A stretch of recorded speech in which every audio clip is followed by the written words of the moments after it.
Jésus se rendait dans une ville appelée Naïm, ses disciples faisaient route avec lui, ainsi qu'une grande foule. Il arriva près de la porte de la ville au moment où l'on transportait un mort pour l'enterrer. C'était un fils unique et sa mère était veuve. Une foule considérable accompagnait cette femme. En la voyant, le Seigneur fut saisi de pitié pour elle et lui dit « Ne pleure pas ». Il s'avança et toucha la civière. Les porteurs s'arrêtèrent et Jésus dit « Jeune homme, je te l'ordonne, lève-toi ». Alors le mort se redressa, s'assit et se mit à parler, et Jésus le rendit à sa mère. La crainte s'empara de tous, et ils rendaient gloire à Dieu. Un grand prophète s'est levé parmi nous, et Dieu a visité son peuple. Et cette parole se répandit dans toute la Judée et dans les pays voisins. Nous le savons tous par expérience, la vie et la mort se croisent sur chacune de nos routes. Elles sont indissociables, même si l'homme s'ingénie à ignorer la mort. Alors que François d'Assise, dans son Cantique des créatures, célèbre sa sœur, la mort corporelle, dans le même mouvement que son chant émerveillé pour toute la création, où il voit jaillir la vie de partout. Dans l'Évangile que nous venons d'accueillir, c'est le même entrecroisement qui nous est manifesté. Deux cortèges, en effet, se rencontrent aux portes de la ville de Naïm.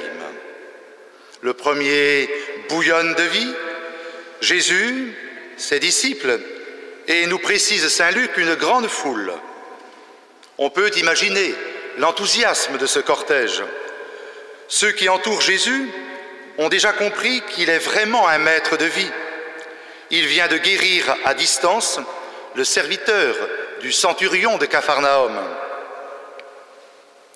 Et voici que s'avance un second cortège qui sort de la ville pour porter un mort en terre. Nous sommes là au sommet de la détresse humaine. Une femme qui a perdu son mari vient de perdre son fils unique. Saint Luc, à 2 reprises, soulignera la même détresse absolue. Avec la fille de Jaïr, elle aussi fille unique, et un peu plus loin, le père d'un enfant possédé précise « C'est mon unique enfant ». C'est la fragilité de la vie et de la transmission de la vie qui nous est ainsi rappelée. Et l'on comprend la révolte de la veuve de Sarepta dans le passage du livre des Rois proposé en première lecture. Cette veuve a déjà traversé l'épreuve de la faim. Elle s'apprêtait à cuire ses dernières réserves et à les manger avec son fils pour se préparer à la mort, quand le prophète Élie lui porta et la parole et la vie de Dieu. Mais cette fois, c'en est trop. La mort brutale et inopinée de son enfant l'a conduit à prendre violemment à partie l'homme de Dieu. Elle le fait en exprimant les croyances de ses contemporains. Dieu est un juge qui se souvient de toutes les fautes et sa condamnation ultime, c'est la mort. Alors, que fait le prophète? Il ne se lance pas dans des consolations faciles. Non, il dit simplement à la femme, « Donne-moi ton fils ». Il en appelle au don, seule manière de dépasser la souffrance et la révolte. Il faut vraiment contempler cette scène remarquable. D'abord, elle exprime la confiance d'Élie en la générosité de cette femme, elle qui a déjà donné le peu de nourriture qui lui restait, peut encore aller plus loin. Et pourtant, elle tient dans ses bras repliés le corps sans vie de son petit enfant. Élie n'attend pas la réponse. Le texte nous dit « Il le prit des bras de sa mère ». Et c'est alors que la vie reprend du souffle, si je puis dire. Élie communique à l'enfant sa propre vie, cette vie qu'il tient de Dieu, lui le prophète appelé à témoigner de la vie divine. Jésus, dans l'Évangile, se situe complètement dans ce sillage. La vie qu'il tient de son Père, il ne cesse de la manifester et de la donner.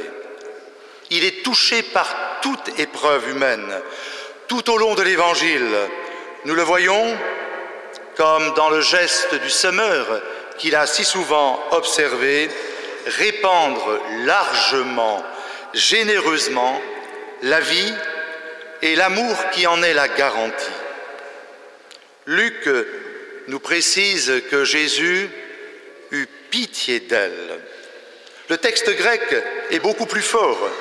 Il fut ému aux entrailles, ému au tréfonds de sa chair. C'est ainsi que Jésus manifeste sa compassion et la compassion de son Père, une attitude qui prend aussi le nom de miséricorde. Cela, il le fait en manifestant sa proximité. Il touche la civière du jeune mort. Mais c'est sa parole qui donne tout son sens au geste. « Jeune homme, je te le dis, lève-toi ». À plusieurs reprises dans l'Évangile, Jésus utilise cette expression. Elle annonce le jour où lui, à son tour plongé dans la mort, surgit de son tombeau dans l'éclat de la lumière et de la vie pascale. Saint Paul, qui a beaucoup médité sur la résurrection du Christ, qui en fait le fondement de sa foi et de notre foi. Dès le premier verset de l'Épître aux Galates, il proclame que le Père a ressuscité son Fils d'entre les morts. Saint Paul nous rappelle qu'évangéliser, c'est révéler le Christ. Mon évangile vient d'une révélation divine, nous dit-il. Alors que l'on parle beaucoup de nouvelles évangélisations, avons-nous bien compris ce que veut dire évangéliser? Cela n'a rien à voir avec la défense d'une civilisation que l'on a peut-être trop vite appelée chrétienne.